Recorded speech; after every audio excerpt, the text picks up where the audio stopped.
You ask Tiger to solve. This deals with linear equations with one unknown.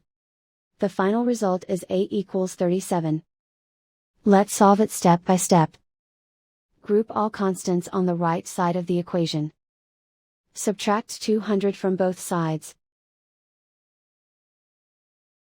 Group like terms. Simplify the arithmetic.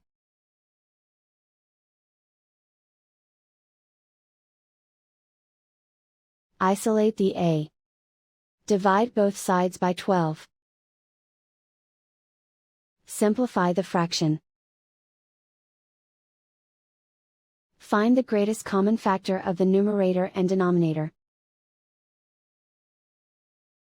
Factor out and cancel the greatest common factor. And so the final result is a equals 37.